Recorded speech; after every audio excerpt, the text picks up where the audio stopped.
Welcome back to another episode of the Success Times Happiness podcast. I'm your host, Richard Thompson. Today, I am joined by Justin Pascoe, sports executive, investor, and one of the leading minds behind some of Australia's biggest sporting organisations, including the Sunshine Coast Lightning. From being drafted into the AFL as a young athlete to leading professional sporting clubs across multiple codes all around the world, Justin has built a career around high performance, leadership, and long-term thinking. In this episode, we unpack what sport teaches us about business, why great teams always put the collective ahead of the individual, and how staying calm under pressure can become your greatest competitive advantage. Whether you're leading a business, building a team, or simply trying to stress a little less, this conversation is just for you. All right, let's get into it. Justin Pascoe, welcome to the show. Thank you. You've said Sunny Coast has been a part of your life since you were a kid. What are your earliest memories of the place? Well, I've been coming here since about 1975. My earliest memories being born in Melbourne, but all my family was from here, was coming down sort of the Budrum Hill and seeing the water. Every time we drove up as a family and I saw the water for the first time, as you come down the hill and you turn right, then to go to Mooloolaba. Clearly my favourite memory. My other one was my uncle, where my grandparents had a house which was sort of near the wharf that didn't exist at the time. And Mooloolaba River had mangroves in it and no houses on it. Carrying the tinny across there and going looking for crabs with my uncle was also an awesome memory. And my third one was, remember the old lilos that you used to blow up? Mm. And one would have a pillow at the front, and that's what we used in the ocean. Sitting on, I've got a picture somewhere, sitting on my grandfather's neck, holding onto his neck and catching waves in a Mooloolaba. That's amazing. So cool. Growing up, what sort of kid were you? But obviously, before we get into the business and what you've been able to achieve professionally, but as a kid, what were you? Athletic, no doubt.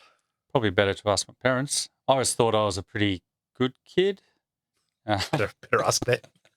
I think, I certainly shifted in around year 8 and 9 and became a little bit more belligerent, my mum and dad would say. I was always quite a compliant kid up to that stage. I was junior school captain, and then I became a little bit more rebellious without being stupid about it. But part of the course. Yeah, part of the course. I thought I was always quite a conversationalist. Mum says from 14 to 17, I just grunted my way through adolescence, the existence. But I can't recall that. But yeah, I think a normal kid. Because then you went on to leaning really heavily into AFL, into Aussie rules footy. And was the dream in that grunting phase of your life to go professional, to play in the AFL? I think there was always a dream. I don't think it ever matched, my intensity never matched my dream. So I was always quite fortunate to be reasonably athletic. Retrospectively, you learn that hard work always outperforms talent. Back then as a 15, 16, 17-year-old being for drafting in the Fitzroy system, as it was back then, it sort of came fairly easy to me. And then I sort of, at 18, I finished and quit footy because I, was going down the track of probably going out and being with friends was more important than actually playing footy. And I had a lot of injuries at the time. Went to go around Australia and went to play just footy as I sort of travelled. And I lasted 3 hours and we got to a town called Warrowley in northeast Victoria. And sort of played footy there for 10, 12 games maybe. I was picking tobacco and also kiwi fruit, which was heavily part of the farming up there. And I got drafted back to St Kilda. So I was never intending to play again at a high level, but got drafted back in mid-year. Went there, which was probably the worst thing I could do, go mid-season, because everyone else had done a full pre-season and playing country footy. It was sort of Tuesday, Thursday night training, and more importantly, Tuesday, Thursday night after training beers. So I went back there, spent a couple of years there, then went to Collingwood for a couple of years. Then Melbourne picked us up in a supplementary draft, and I said no. That's where my head was at. Didn't want it. Well, I sort of did, but I needed 2 chances at life. One to do go out with friends and mates, and then the second one to be a professional athlete. And my immaturity at that stage couldn't differentiate the two. And retrospectively, you wish you'd changed it, but I don't regret either sort of the decisions I made because it took me on a different path, which has been okay too. During that time, did you have mentors, or was your your parents able to? What was the discussions around, I guess, ambition or resilience? Both parents were very leave it to you. Right. So I had zero pressure on them, pressure from them, avoiding the responsibility of me having to make the right decisions at the time. It probably would have been better for me as my personality to have a parent that probably leant in a bit harder and was a bit more forceful about some of my behaviours. But yeah, no, I take that full responsibility on myself. But no real mentors either. I've never really had a mentor. Your eldest boy? I'm the only Close. boy, but youngest child. Yeah, okay. Yeah. And now, as a father, how has that experience impacted the way you parent? Yeah, it's interesting. Your kids are athletic as well. Yeah, they're okay. The only difference would be that I probably a little bit more forceful around making sure they turn up on time and don't let their team down. It's probably more that respect thing. I wouldn't consider myself at all a tiger parent at all. But I lean in a lot more to the process, and because both kids were okay at AFL and athletics, and when they were younger, and my son's now in the academy and playing in the national carnival in a couple of weeks, I've chosen to lean in a bit more, and just around the organisation. As a parent, you don't realise how much paperwork comes through and how much filling in and how much online stuff you have to do and the chats and all that. But I always sit there and say, as long as they're having fun, I'm happy. Yeah. How old is he now?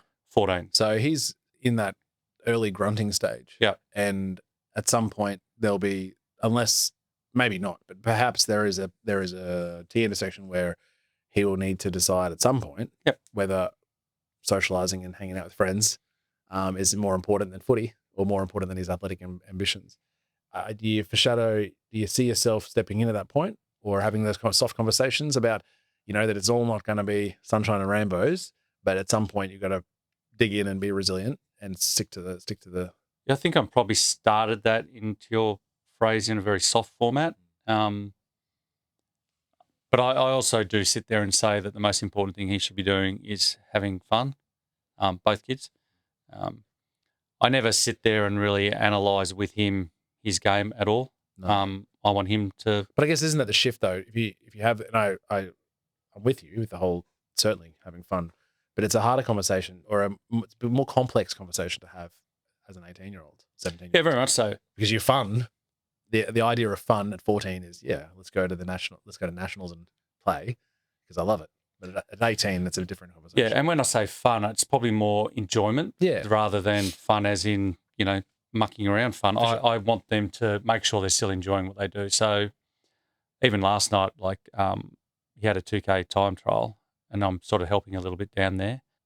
He probably wasn't at his best, but all I asked him was, how did you feel out there? I didn't want to sit there and say, you obviously didn't run as well as you could have. I just sat there and said, how did you feel out there? Tell me what you're feeling. And he was like, oh, yeah, no. I was like, hey, I probably should have run a bit harder. I said, oh, good thing is you didn't quit and you kept going. And yeah.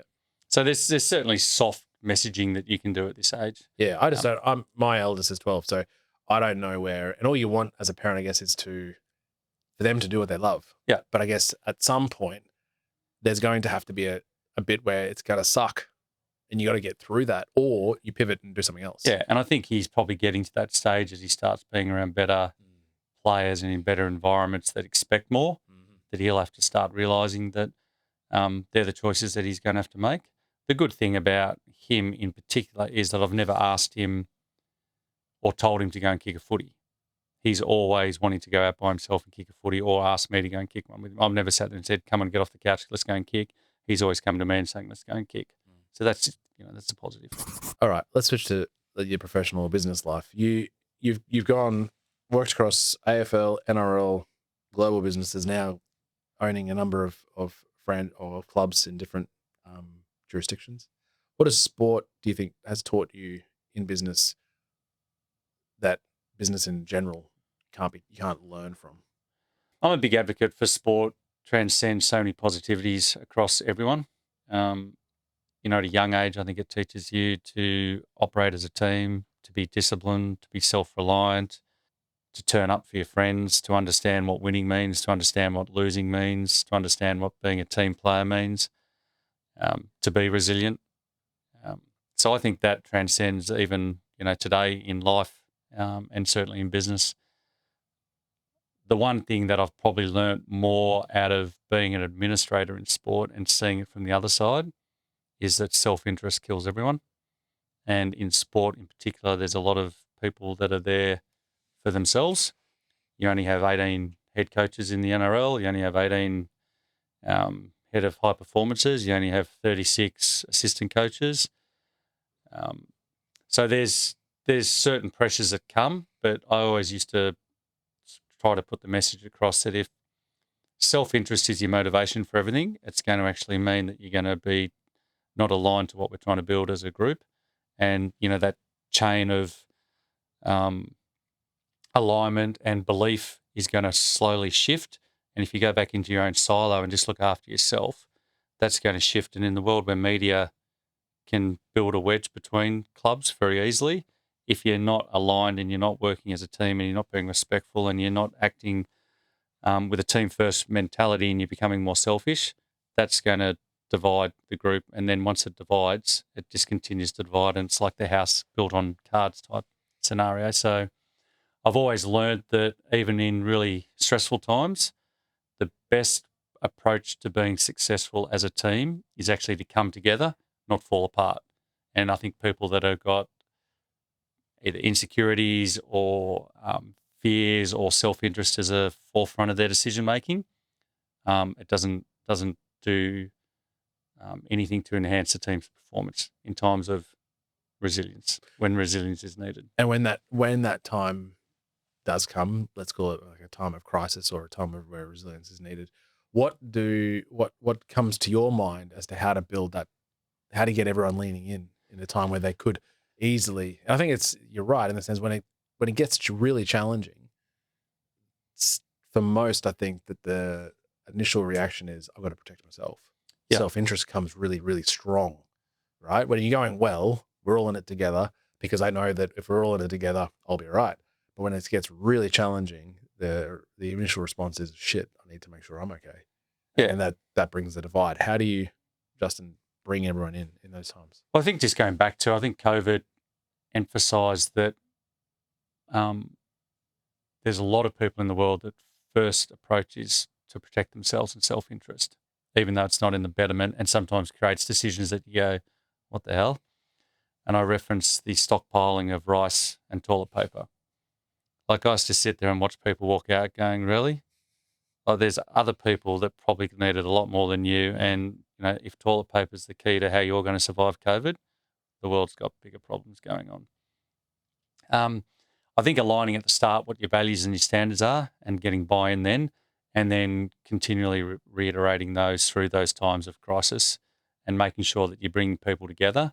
And you're having open dialogue and conversations about it too, because people understandably have levels of fear. But making sure that you are constantly, I sort of reflect back to telling a 15-year-old boy to make his bed. And you tell him on the Wednesday, you tell him on the Thursday, you tell him on the Friday, and he starts doing it. You tell him on the Saturday, he does it again. Then you stop telling him, thinking that's enough. And then on the Sunday he'll do it, Monday he'll do it, Tuesday he'll forget, and then it's done again. You've got to continually reinforce those messages. Even though you think that it shouldn't necessarily be the case. Yeah, but I think that's just, especially in an environment where you're getting so much outside pressure as well, like sport does. Because you can be travelling really well from a business perspective in sport. But unlike most businesses outside of sport where you may be judged on a quarterly basis, or you might have to report to shareholders on a 6-monthly basis, or you might have to report to a board on a monthly basis, and your figures are coming through then, and the public never sees those figures. Sport, you can be travelling beautifully off the field. As a business. If you're winning or losing, every weekend you're being judged as a whole club on that result. And I get it, because it's the passion and it's what fans and members are putting their hard earned into. But there's obviously it's not congruent between on the pitch result and the performance of the business, but that'll catch up. Presumably, that if you tank and you have a terrible season or a couple of seasons, then fan base will leave. And Yeah, I think the best sporting business you can build is one that doesn't rely on wins or losses. But the reality is there's always going to be a connection. how do you do that when, as a businessman, how do you proof the business away from the result though, given that it's a sporting club that you own? I think it's critically important to be true and authentic in the community engagement. Right. So if you try to build a business that's built on great athletes, commercial outcomes, and then you lean into the community at the end when things aren't going well, versus leaning into the community at the very beginning, and then all the other aspects will come.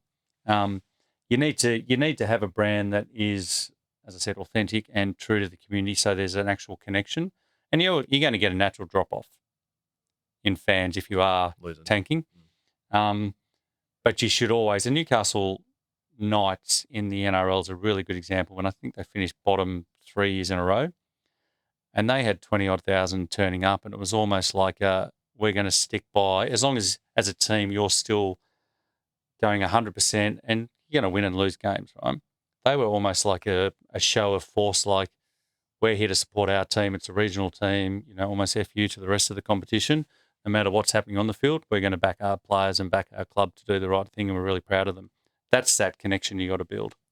That's the benefactor of, I guess, years and years of shaping that culture, though, within the fan base and the connection between the fans and the club. Yeah, it has to be.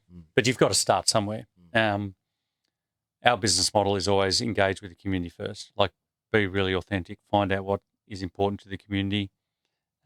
Regional centres are often easier because it's just a closer connected community that are really, they fight for the region, they fight for the area. And I've seen it with the Lightning. I've been amazed at how much the brand means to so many people. And to me, to be privileged enough to be a custodian for a small amount of time or a long amount of time, whatever it is, but it's certainly just a privilege, and the responsibility to continue to provide a platform for people to get so much excitement and passion from is something that, I'm constantly telling staff it's a privilege to be where we are, to be making a difference. I interviewed you a couple of months ago about the decision around the Lightning, because it was owned, as I understand it, by the Melbourne Storm Footy Club. But I don't want to paraphrase, so I'm going to give you the mic, obviously, but you so eloquently put... That wouldn't have been me. maybe it was someone else. No, as to the reasons why it in your mind was a good investment, right? Or it was the decision that you made from, and I'll let you run with it, but I just thought the way it makes a lot of sense commercially. Well, hopefully. There's a bit of work to make sense commercially, but I think fundamentally the principle behind it was women's sport, firstly. We love the promotion of equality around women's sport. I think netball as a whole is the most under-commercialised sport, certainly in Australia, if not the world, for women in particular. A huge component of that is that they are the pinnacle of their sport. Yes, I think it's lost on a lot of people, and this is going to be said with all the respect it's meant, but if you look at the AFLW, as great as it is, or the NRLW or women's basketball, everyone will always compare it to the men because the men have been playing longer in the game, maybe faster, whatever. But people will say, "Oh, it's a really good product, but it's not as good as the men." And I mean, that is what that is, in the sense that you're comparing it to a product that's been around for 100 years. Yeah. And so but with netball, like I never, when people say, "Oh, so do you compare it to AFLW or NRLW?" I say, "No, I compare it to AFL." Because it is NRL. It is the premier product. Because it is the premier product, and there's no competition against that. And we should be really proud of that and hold that tight. So, but I also love the region up here. Like any regional area, as I said to you before, I've told the story about how we had our 10-year foundation members, and, we had Betty, who was 101, who literally came up with a walking frame and then put the walking frame aside and climbed up on stage and was interviewed about what it means to her to be a member, to another lady who's been to every single home game for the 10 years. And the feeling in the room that night Mm. was literally, hair on the back of your neck, stand up, because it's the only professional team from, Redcliffe to Townsville. We spoke off air about, the trip back up the Bruce Highway at 10 o'clock at night after a Brisbane Lions game. Yeah.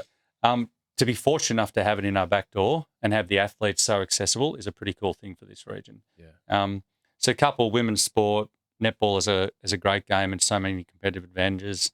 I feel wholeheartedly that the game gets in the way of itself, and if it shifted slightly, which I think there's light at the end of the tunnel that suggests it is, because I'm a big believer that the game should have, the SSN should be, 12 teams strong. There should be more, one in New Zealand, another one in Perth.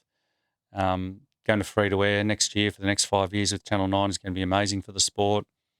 The rosters should be, more rounds. Yeah. The rosters should be more than 10. The ironic thing about netball, if you're talking about high-performing environments, if you have a athlete that, for whatever reasons, either not performing or not adhering to the standards and behaviours, there's no real consequence under the current system, because the same TEM gets suited up again the following weekend. So you can sit there and address, the elephant in the room and say, you're not doing this, you're not doing that, you need to improve on this, but there's no consequences for that individual. Whole squad's there. Everyone just turns up again. So I find that, and I think also, it's in our interest with so many great athletes out there to have more than 10 on the roster. But I know there's economics around that at the moment, and I get that. But certainly I'm an advocate for, 12, 14 teams, as a consequence, 22 or 24 rounds, and a far wider group of athletes being able to play. Because at the moment there's only 80 spots for the SSN. In the country. Well, in the country, across the world. Yeah, sure. Because that is the Premier League of netball absolutely in the world. Yeah, and it is open now to more countries around the world to come and play. So when you think about the amount of amazing female athletes that exist within this country, but then you add South Africa and Jamaica and England and New Zealand and others, it becomes, How is it, Justin, that on a grassroots level, and I don't have numbers because I'm 1.4 million, I think, in Australia. I'm not that prepared as a podcast host. But soccer and netball would have to be the highest participation rates in the country. Yes. For the kids. Yes. Going into adolescence. Yet their professional league in the country, they're minnows relative compared to league, union and cricket. Yeah. Why is that? It's a good question. I think the challenge with netball has been that I think we get in the way of itself. I feel like if you look at basketball today and the NBL and where that shifted, I think the privatisation of the NBL has been really great for basketball, and being able to drive a commercial entity while still having the governing body focus on pathways, participation, and getting an elite team, which is, the role of a governing body. I still think that's probably the best pathway forward for netball. And, I think football, soccer, I think on the back of another world event like we're enjoying at the moment, there's so many questions why it isn't always successful. I think there's periods where you get, our investment in the Jets this year, start of the year we had 6,000 in the stadium, to the end of the year selling out most games. I think the more people that get involved that have a capability and capacity to invest resources in the right areas and drive the game from a strategic level is going to be good, because I think fundamentally, to your point, both games are so highly supported at the participation level, which is fundamentally what you need. You need to have that solid base before you get to the pinnacle of success.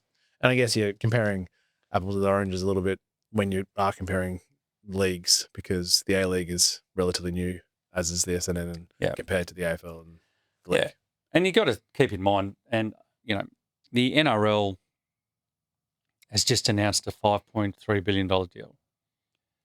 The salary cap, they want to go from 12 to 20 million per team. Clubs are making more money than ever before. Amazing. The NRL's been around for 150 15, 18 years, whenever it was. The reality is 10 years ago, I think Phil Rothfield wrote an article that the aggregate losses of all the clubs was 58 million or something. Right. There's been a shift in the way the NRL run their business. If they'd kept going on that same trajectory, the game wouldn't be where it is today. But they understood at the time, and they made a shift, and it was heavily influenced by the clubs, that investing money at the governing body is not the way of the future. You've got to invest money at the clubs because it's the fans that support, the Bulldogs, the Broncos. They don't support the NRL. So when you're sitting there looking at investing money in the governing body to have a digital asset, it's almost fool's gold. And they shifted and started taking half the cost centre out of the governing body and threw it back into the clubs, which meant clubs then started to invest in marketing people, digital people, customer acquisition, software, more integration, promoting the game better, promoting and doing better things around membership. So what happens then is that people start engaging with the brand, start turning up to games, start watching the game more. Then what happens is, come the TV deal, all the metrics that the NRL take back to the broadcaster is, there's full stadiums, there's 30% more people watching, there's more engagement than ever before, so more money comes in, and the flywheel then happens again where the NRL get a big pool of money, they shift it back to the clubs, the clubs invest more in, they grow their fan base, they grow that connectivity. It just so happens that the NRL is the governing body. That's the convenient part, in the sense that the fan is only there for the club and for the product, but it's a good coincidence that they're not there for the NRL.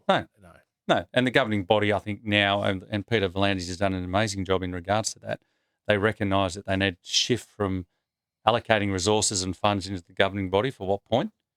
You could have a minimal staff, and all you need is them to run the operations and the governance of the league, all the marketing and collateral. And be fair, they've also got the State of Origin, which is 3 huge events. So yes, I get that, and that's where I think the shift needs to be. If you can get the clubs financial enough to be driving outcomes, then that whole model of top-down funding becomes a reality that becomes always successful. And you take those lessons, and it must be somewhat challenging as an owner of the Lightning.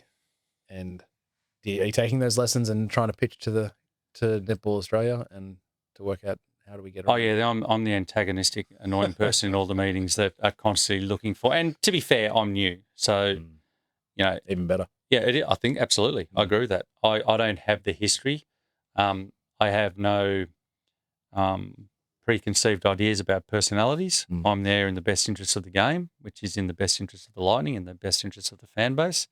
And so I'm always pushing for things that may not be a reality at the moment. But I also think that, having 2 of the 8 teams privately owned is a good thing. And it's a shift in mindset from the member organisations. And that's not, again, said with any disrespect, but that's a reality of trying to build a commercial entity that is, back to the NRL example, leading from the front in regards to a top-down business model. So what does success look like for the Lightning, for you as the owner, or for the league generally in, say, 5 years? Well, I think in the league, 100% expansion has to be critically first and foremost. Securing and shoring up the economics of the game, coupled with the expansion. One doesn't work without the other. Sometimes you got to you can't always sit in life and wonder what if, or we can't do it because. Sometimes you got to go flip it the other way and go, if we actually did it, and it might be a little bit of heartache, what will be the outcome and the longer term outcome? Otherwise, you're always going to be sitting there every single year because there'll always be something obstructionist that stopped you from wanting to achieve something. So if you keep on sitting there saying, what if it doesn't work, or we can't do it because of this, you'll never get it done. You'll have the same conversations every year. So certainly expansion, a economic system that's sustainable. And for the Lightning, we're here to win games. That's why you play sport. So continuing to build the community connection, winning multiple competitions, and inevitably being able to work with stakeholder X to create a bigger stadium so we can get more fans in watching it. And being innovative with some of the cool things that we want to do that haven't been done in netball before and certainly haven't been done on the coast. Love that. Yeah. Had Ava Black on a few months ago. How was she? Couldn't have someone better. She's a far better personality than me. So you've sort of started high Correct. and then you've dropped That's right it. down to me at the moment. But No, she's good. She's got a. So Ava does some work with us as well. This is a great thing about here. Like she's got a real passion for, I think, not only media but also sports as a whole and the administration, marketing, and commercial side. So with the approval of NA, she now comes in and works 1 day a week with us in that space, which is so good. Awesome to see. You know, young athlete that's had some challenges with a ACL, bouncing back. She loves the area. She's well and truly entrenched in the area. So the positivity vibe. She's crazy positive. Yeah. So good. Her partner's sister is a law student who works for us. Oh, really? So Tane? since Soph is her name, but since the podcast was released, that Oh, happened. good. So yeah, real good. Hey guys, just popping in quickly to say thank you so much for listening to the podcast. If you're enjoying this episode, it would mean a lot if you take a second to follow the show, leave a like or review, and share it with a friend. That support genuinely helps us grow and keep bringing you more great conversations every single week. All right, let's get back into it. We've talked about, I guess, all the ups or the things that the moving pieces. What is some of what's been a challenge that not many people know that you've had to endure through the journey? Just normal challenge. I'm fairly pragmatic. I know it's a very simple approach to life, but there was a great thing with Matthew McConaughey the other day and Woody Harrelson. Or maybe it wasn't the other day, but it came up on social media. You're a bit Woody. Yeah, thank you.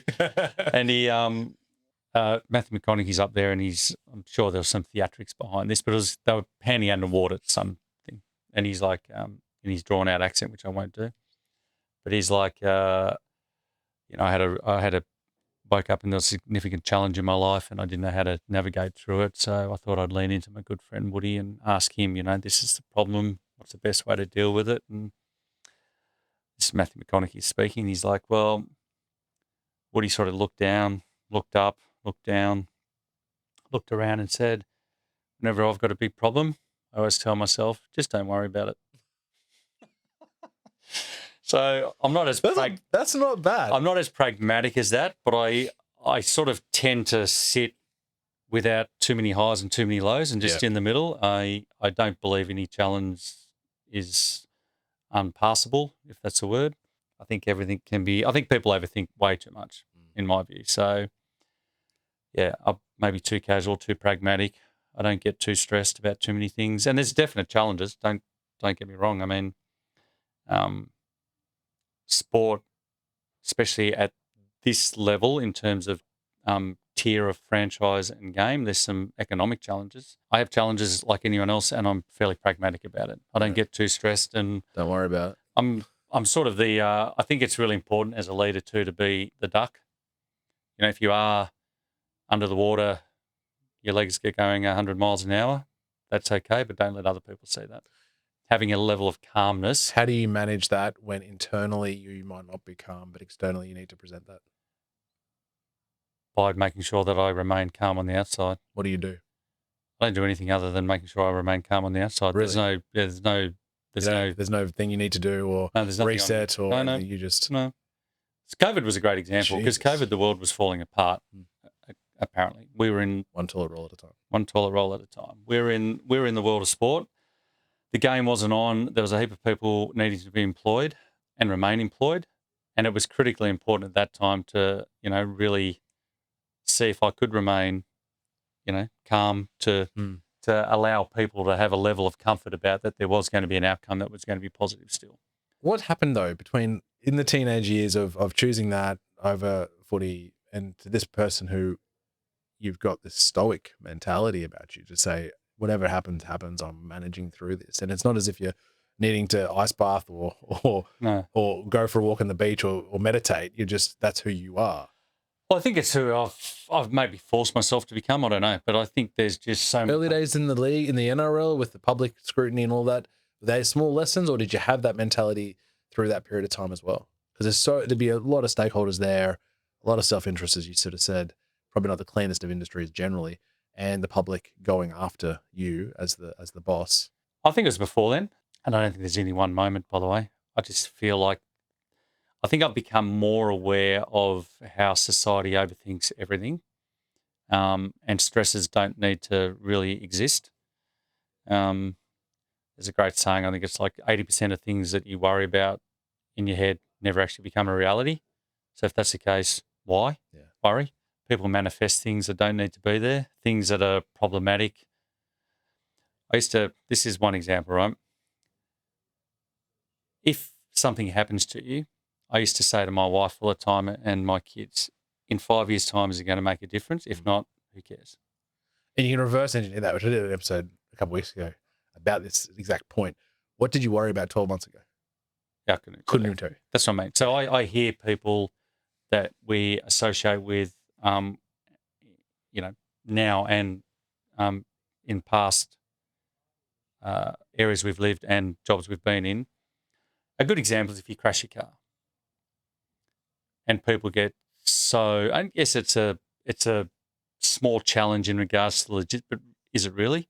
Like, it's not that big a deal. You ring up, you get someone to come pick your car up. You've probably got insurance. You get a new car or a replacement car. It goes in, gets fixed. And in 5 years' time, does it really matter? But people get so stressed about the simplest things in life these days, which I find to be fool's gold. Like, it's a pointless exercise. If you get up, as simple as this sounds, if you get up in the morning and you're breathing, you've got a beautiful family, you got good friends, how bad's life? It's all good.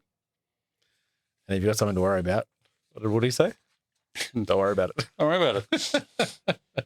For yourself, then, it makes me feel like you've got ownership interests in Canada as well.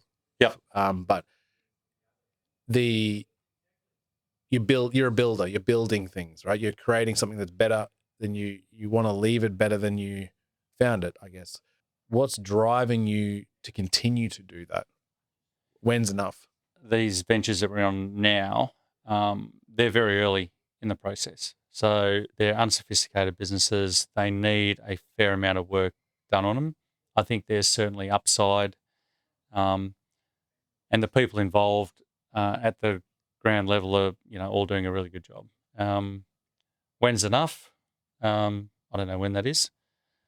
I always talk to my wife about this too in regards to retirement, that, a lot of people say you can't just retire, you'll be bored. I sit there and go, only boring people get bored. How can you be bored in retirement? Seriously. How can you be bored? What would your day look like if you were retired? Good question. So if the kids were at school or weren't at school, one's about to finish, I love starting the day with sand and salt. So I love going for a swim regardless of the weather. And it's not a swim like you used to do.